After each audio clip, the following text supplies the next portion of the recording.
조 바이든 제46대 미국 대통령이 공식 취임했습니다. 바이든 행정부 앞에 놓인 과제와 함께 한미 그리고 북미 관계를 전망해보는 시간 마련했습니다. 네, 제19대 국회 부의장으로 한반도 경제특위위원장을 지내셨죠.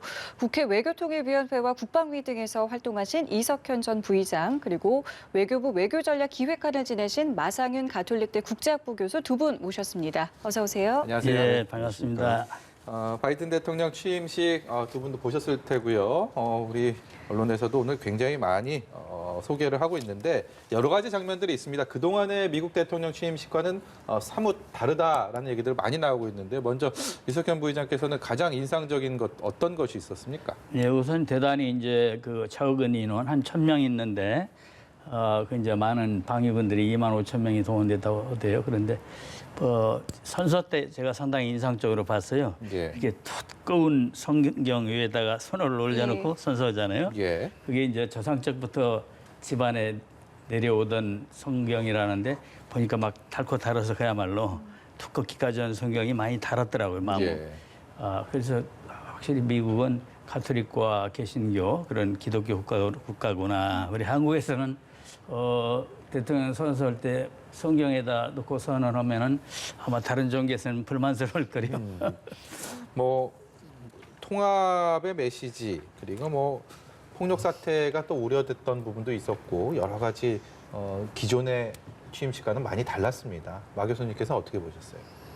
네, 지금 말씀하신 대로 그 통합을 강조를 그 취임식 연설 내내 했고요. 또 그뿐만 아니라 그 게스트로 왔던 네. 여러 뭐 연사라든지 또 아니면은 시를 낭송했던 그 젊은 흑인 여성이라든지 또 여러 게스트로 왔던 가수들조차도 그 통합의 메시지를 전달하는데 상당히 신경을 썼다 이렇게 생각이 듭니다. 그 바이든 대통령의 취임 연설에서 저희가 가장 그 인상 깊게 들었던 대목은 링컨 대통령이 1863년도에 노예 해방을 하는 그 문건에 이제 서명을 하면서 바로 이 내가 만약에 역사에 기록된다면은 바로 여기에서 기록될 것이고 나의 모든 영혼이 여기에 담겨 있다 이런 이제 표현을 했는데요. 바이든 대통령은 바로 이 자리에서 나의 영혼이 다 담겨 있다. 앞으로 미국의 통합을 추진해 나가는데 분열된 미국의 상처를 치유해 나가는데 나의 모든 영혼을 걸겠다 하는 그런 대목이 있었습니다. 상당히 예. 인상적인 대목이었다고 봅니다. 예, 이 바이든 대통령이 트럼프 전 대통령이 보여준 모습과는 이제 앞으로 전혀 다른 행보를 예고를 했습니다. 뭐 파리 기후 협약이나 WHO에 복귀할 것을 예고하기도 했고요. 앞으로 바이든 대통령이 최우선적으로 어떤 국정 과제를 좀 수행을 해야 된다고 보시는지요? 지금 바이든 대통령은 지금 국외 문제보다도 국내 문제가 더 심각할 겁니다. 미국이 정말 분열된 사회가 돼 있어가지고 그래서 통합 얘기가 오늘 취임식에서도 주조를 이뤘죠. 그러니까 예를 들면은 그 반정부 밀리샤 문제, 예. 총이 많으니까 막 부장이 돼 있잖아요. 또 흑인 그 이른바 젠트리피케이션이라고 하는 문제. 그러니까 낙후된 도심 구역에 흑인들이 많이 살고 있는데 거기를 재개발해서 그래서 이제 그 백인 중산층들이 들어와서 산단 말입니다. 흑인들은 돈이 없으니까 거기 못 살고 밀려나서 대이동이 되잖아요, 편들이로. 예. 그럴 때는 흑백 갈등이 더 심각해지고 또 흑인 인권 문제 거기다 경제까지 지금 그 경기 침체가 와가지고 미국이 상당히 심각한 상황이라 예. 한동안 그런 갈등을 해소하고 국민 통합을 이루는 일에 아마 바이든 대통령이 전력할 거다 이렇게 전망합니다. 내부 문제를 해결하는 게 가장 중요한 것 같다라고 말씀을 해주셨는데요. 교수님께서 어떻게 네, 저도 동의합니다. 두 가지 문제가 있는 것 같습니다. 우선은 그 코로나 바이러스가 지금 40만 명 이상의 지금 미국 사람들이 코로나 바이러스로 인해서 이제 목숨을 잃었지 않습니까? 예. 2차 대전 때 미국에서 미국 사람이 죽은 것 이상의 지금 사상자가 나오고 있는 상황입니다. 예. 그래서 이 문제를 해결하는 것이 가장 최우선적인 과제가 될 수밖에 없고요. 또 이제 관련된 것이 그 경제 문제입니다. 코로나로 인해 가지고 코로나 사태로 인해 가지고 미국 경제가 상당히 지금 침체되어 있는데 또 이 경제 문제와 관련이 돼 있는 것은 기존의 그 세계화가 굉장히 가속화되면서 미국 사회에서 특히 이제 중산층이 몰락해가는 이 문제가 있었습니다. 이 몰락해가는 중산층들이 어떻게 보면 세계화에서 낙오되고 소외되는 그런 계층이겠죠. 이런 사람들이 그 포퓰리즘의 유혹에 빠지게 되고 또 트럼프 대통령에 대한 지지자로 콘크리트 지지벽을 그야말로 형성하는 그런 현상이 있었습니다. 그래서 이러한 그 기저의 사회 문제들을 해결하고 그럼으로써 그거에 근거해서 이제 정치적 분열까지도 치유하는 이런 굉장히 아주 중차대한 그런 과제를 안고 바이든 행정부가 지금 출범을 하고 있다 이렇게 볼 수가 있겠습니다. 맞습니다. 특히 이제 코로나 문제가 얼마나 심각하냐면 예. 40만 명인데 그 중에 10만 명이 지난 한 달 사이에 사망한 거 아닙니까? 예. 급격히 확산되고 있는 거죠.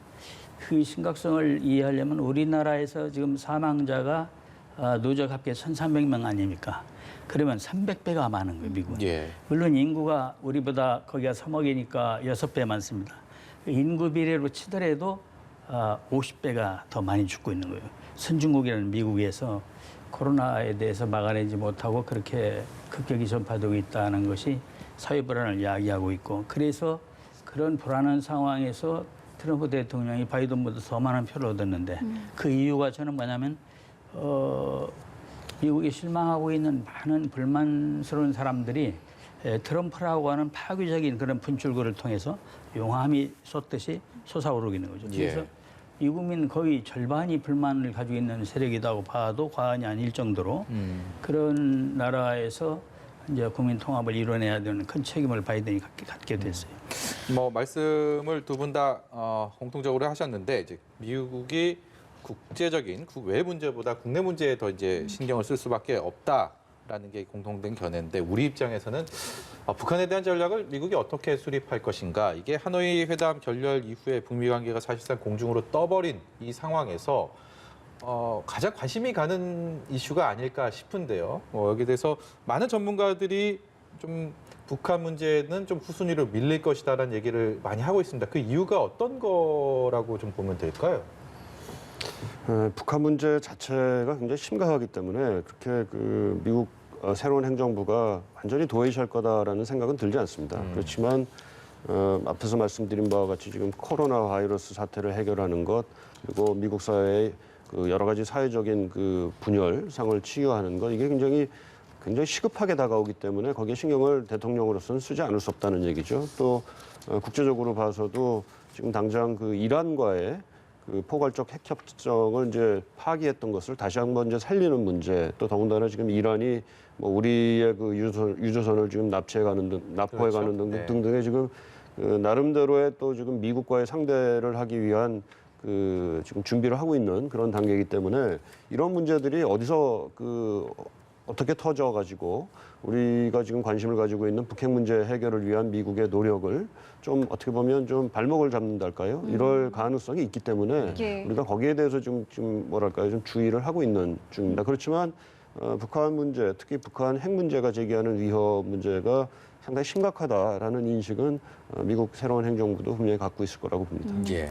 그 토니 블렁컨 미 국무장관 지명자가 청문회에서 지금까지와의 어떤 대북 정책이라던가 접근법을 전면 재검토하겠다라고 했거든요. 그랬죠. 예. 앞으로 이게 어떻게 진행이 될지에 대해서 토니 궁금합니다. 블링컨 그러니까 안토니 존 블링컨이죠 본명이. 예. 그분이 이제 좀 강경파라고 할까 북한에 대해서 김정은이 폭군이다는 얘기도 했었고 그런 인식을 가지고 있는 건 사실입니다. 그러나 그분이 지금 이제 전면적으로 재검토를 하겠다는 뜻이 트럼프 대통령 때 했던 일들에 대해서 다 부인하겠다는 그런 뜻은 아닌 것 같고 전체적으로 잘 살펴봐서 취할 건 취하고 버릴 건 버리고 하려고 하는 네. 그런 생각일 거라 보고요. 어떻든 이제 미국이 당장 국내 문제 때문에 북한 문제에 대해서 그렇게 여유가 없기 때문에 우리가 해야 할 그런 역할 공간은 더 넓어졌다 생각합니다. 남북한이 끊임없이 대화를 모색해야 되고 또 미국이 북한과 직접 대화보다는 우리 대한민국을 통해서 하는 대화를 선호할 가능성이 있고 또 그럴 기회를 우리가 포착할 수가 있기 때문에 이 북한과의 신뢰를 우리가 회복해서 그런 역할을 해주면 미국도 좋아하고 북한도 좋아할 수 있는 어떤 점에서는 우리한테 좀 더 기회가 왔다 이런 생각도 합니다. 바이든 행정부가 아직 무슨 구체적인 정책을 수립하거나 실행에 나선 게 아니기 때문에 우리 입장에서는 그 인사 면면을 두고 이 정책이 앞으로 어떻게 수립돼 갈지를 이제 전망을 해볼 수가 있을 텐데 앞서서 말씀하신 것처럼 토니 블링컨 국무부 장관 후보자 그리고 2인자라고 할 수 있는 웬디 서먼 부장관 후보자도 그렇고요. 이번에 새로 신설된 아시아 차르 커트 캠벨 전 동아태 차관보 이들의 공통점들이 다 오바마 행정부에서 북한과 상당히 밀접한 일을 했고 그 기업 자체가 그리 좋지 않다라는 공통점이 있지 않습니까? 이런 것들이 시사하는 점은 무엇이 있을까요? 북한에 대한 이 분들의 인식이 좋지 않다라는 것은 아마 다시 반복할 일은 없을 것 같은데요. 그렇지만 그럼에도 불구하고 앞에서 말씀드렸다시피 그 오바마 행정부 시기에 소위 이제 전략적 인내라는 네. 자기네들이 붙인 이름은 아닙니다만 네. 그 접근법을 취했습니다. 그것은 북한하고 이제 협상을 몇 번 하려고 했는데 또는 합의를 실제로 이루기도 했는데 북한이 실제로 그것을 이행할 의사가 별로 없는 것 같다라는 그런 전제 하에서 그러면은 북한이 뭔가 그 실효성이 있는 협상을 하겠다라는 자세를 갖출 때까지 압박을 하면서 기다리겠다. 이런 얘기였었습니다. 근데 그 결과가 그 전략적 인내의 결과가 북한의 핵무기가 더 고도화됐고 미사일 능력이 더 늘어나는 이런 그 결과를 낳았거든요. 예. 그렇기 때문에 같은 그 실수를 어떻게 보면 정책적인 그 실수를 같은 사람들이 반복하지는 않겠는가 하는 생각을 하게 됩니다. 그래서 북한에 대한 인식은 그렇게 좋지는 않겠습니다만 이 사람들이 그럼에도 불구하고 현존하는 굉장히 중요한 문제를 해결을 해야 된다. 어떤 식으로든지 접근을 해 나가야 된다 하는 인식을 가지고 있기 때문에 이를 위한 우리 정부의 역할 이런 것도 좀 필요하지 않은가 이렇게 생각이 됩니다. 긍정적으로 전망해 보자면 과거에 대한 특히 오바마 행정부에 대한 학습 효과가 분명히 이번에는 기대도 될 것이다. 그렇습니다. 네, 이런 말씀이시고요. 우리 정부의 역할을 말씀하셨는데 이제 임기 후반기에 문재인 정부 과연 바이든 행정부와 어떻게 신뢰관계를 구축해야 될지 상당히 관심사입니다. 문재인 대통령 신년 기자회견에서는 싱가포르 합의를 강조를 했는데 이 싱가포르 합의는 또 트럼프 행정부와 있었던 일이기 때문에 이것이 과연 바이든 행정부에서는 어떻게 작용을 하게 될지 어떤 공감대를 형성하게 될지 관심이 많이 갑니다. 어떻게 보십니까? 그렇습니다. 트럼프 대통령 때 있었던 일이지만은 그 국가가 미국 정부를 대표해서 트럼프가 합의한 일이었기 때문에 네. 그것이 없어진 것은 아니기 때문에 문 대통령께서 말씀하셨듯이 우리는 이제 싱가포르 합의를 존중하면서 거기에서 비롯해서 좀 더 구체적으로 발전시켜 나가자 이렇게 주장을 한 것이 잘한 일이고요. 또 앞으로도 실제로 그렇게 되도록 한반도 평화 프로세스가 사라지지 않도록 우리가 자꾸 지켜내야 할 것 같아요. 그러려면은 지금 이제 미국과의 신뢰도 신뢰지만 북한과 우리와의 신뢰도 큰 문제입니다. 북한은 지금까지 우리가 인도적 지원을 하겠다 하더라도 보이콧했잖아요. 왜냐하면 네. 지역적인 문제다 그거는. 그래서 대통령께서 이번 신년사에서 남북 군사 공동위원회 열자 이렇게 말씀했죠. 북한도 김정은 총비서가 그 한미 연합훈련은 안 했으면 좋겠다는 뜻을 얘기했었고 예. 거기에 대해서 우리 대통령께서 그런 문제도 협의하기 위해서 남북 군사위원회를 열자. 그래서 이제 남북 군사위원회가 열리면 참 좋겠어요. 그걸 예. 통해서 대화가 이루어지니까. 근데 만일에 열리지 않더라도 북한과의 신뢰를 우리가 회복하는 길. 다시 말하면 북한은 한국은 뭐 하는 거냐, 미국이 하자는 대로 따라만 가지 북한을 위해서는 뭘 해주지 하는 거 없지 않나 이런 불만이 있잖아요. 예. 사실이든 아니든 간에 불만이.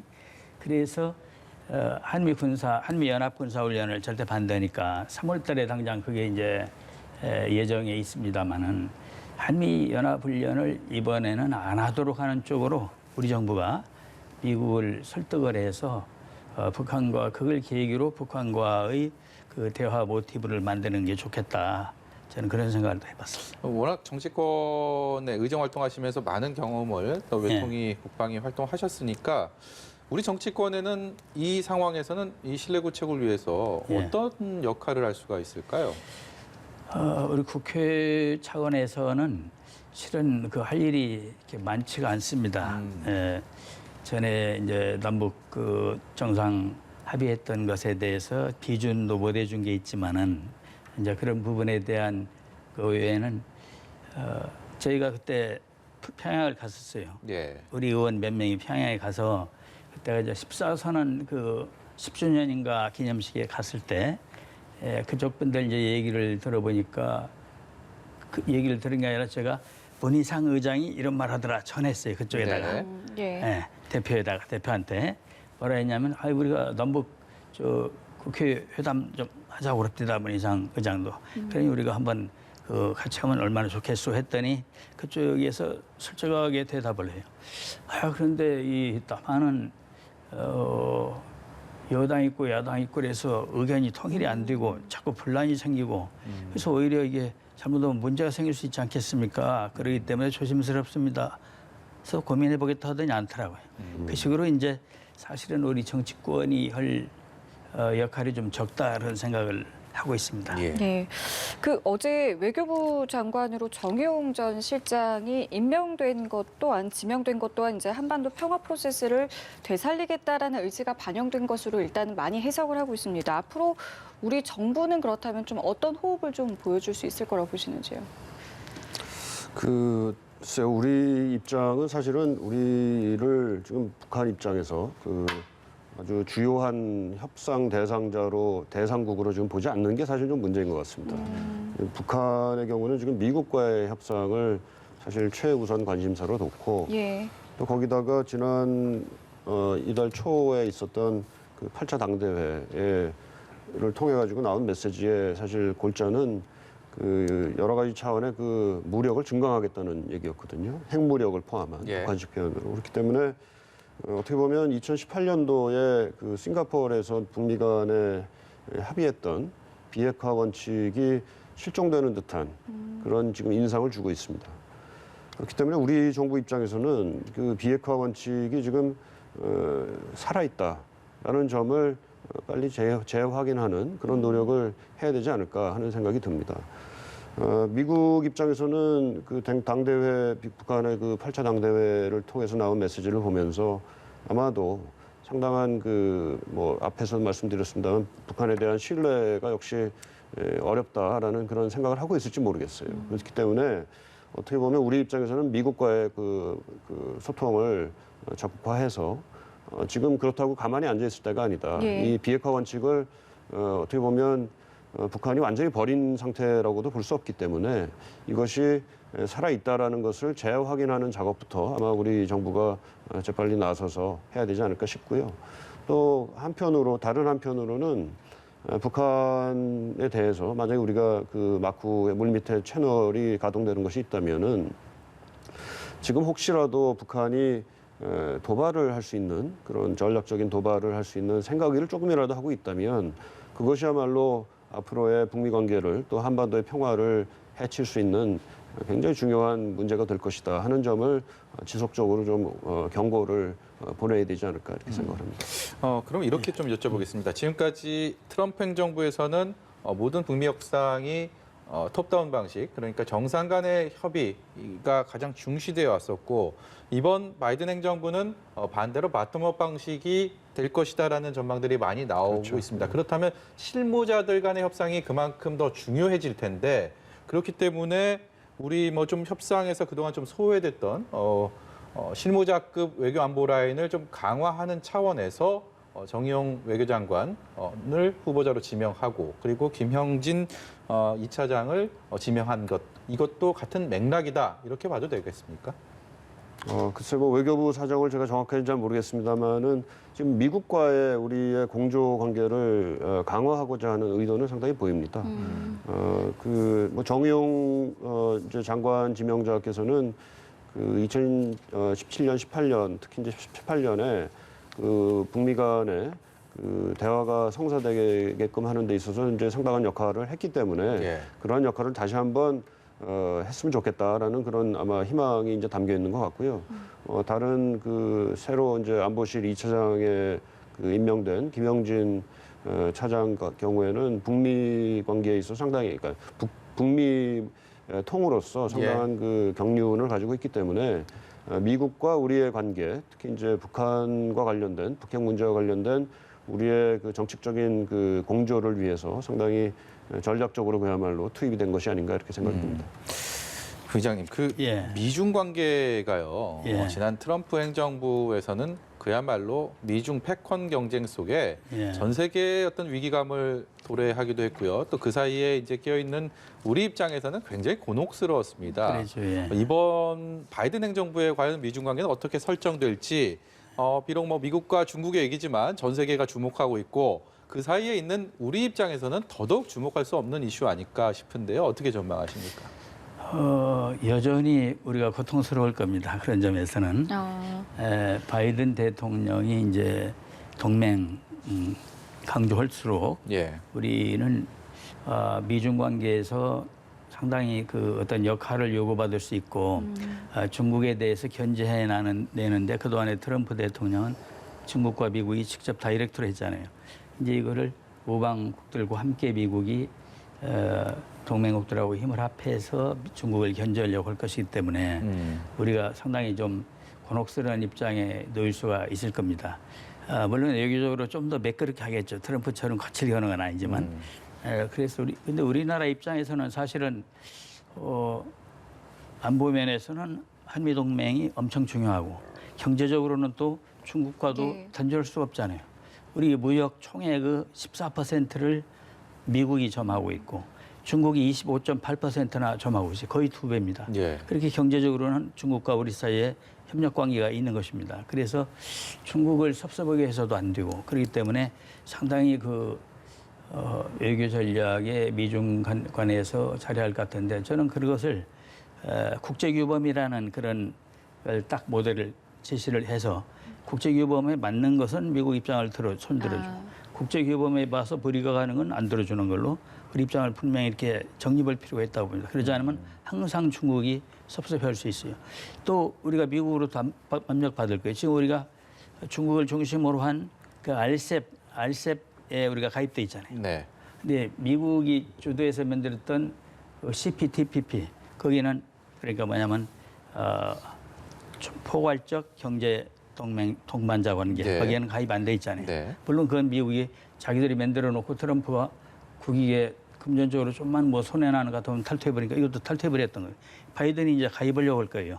가입하려고 할 거고 우리도 가입하기를 원할 거고 우리는 그런 일에 다 참여를 하면서 국제사회에서 우리 발언권도 높이고 또 자유무역의 범위를 넓혀서 우리 기업을 보호해야 할 필요가 있어요. 예. 근데 미중 패권 전쟁에 우리가 너무나 직접적으로 개입하는 것은 불이익이 올 수 있기 때문에 한 발 떨어져서 아까 얘기한 대로 국제규범을 하나의 기준 잣대로 내세워서 예. 어떤 건 멀리고 어떤 건 가까이 오고 이렇게 할 수밖에 없다 생각합니다. 지금 말씀하신 것처럼 미국이 우리에게 어떤 역할을 요구할 수 있을 가능성은 충분히 있다고 보시는 건지요?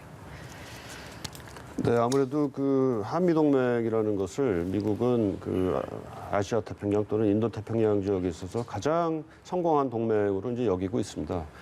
또 그런 차원에서 이제 한미 동맹이 앞으로의 미국에 펼쳐질 인도 태평양 전략에 있어서 중요한 그 부분이 되기를 희망을 하고 있죠.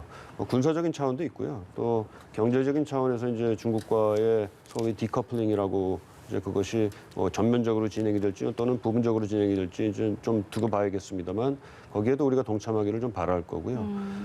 뭐 여러 가지 그 다양한 분야가 있습니다. 특히 요즘에는 과학기술과 관련된 그 문제에 또 한국이 같이 함께 하기를 또 예. 원하는 바도 있고요. 그러니까 사안별로 우리의 이해관계가 아마 뭐 모든 것이 그 똑같지는 않을 겁니다. 그래서 사안별로 우리의 이해관계를 좀 잘 따져봐야 될 것도 있고요. 앞에서 이 의원님 말씀하신 것처럼 그 국제적인 규범이 어떤 건지도 우리가 예. 또 잘 따져보면서 그 취사 선택을 할 필요는 있습니다. 다만 이제 우리가 아무래도 동맹 관계를 가지고 있다는 것이 우리에게 어떻게 보면 절대절명의 사활에 걸린 그런 문제이기 때문에 우리가 미국과 가는 길은 좀 다를 수는 있지만은 큰 차원에 있어서 우리는 같은 목적을 가지고 같이 함께 간다라는 그런 신뢰를 상당히 쌓아가는 것이 매우 필요할 거라고 생각합니다. 네. 오늘 말씀 여기까지 듣도록 하겠습니다. 지금까지 이석현 전 국회 부의장, 마상윤 가톨릭대 국제학부 교수였습니다. 고맙습니다. 예, 감사합니다. 감사합니다. 예.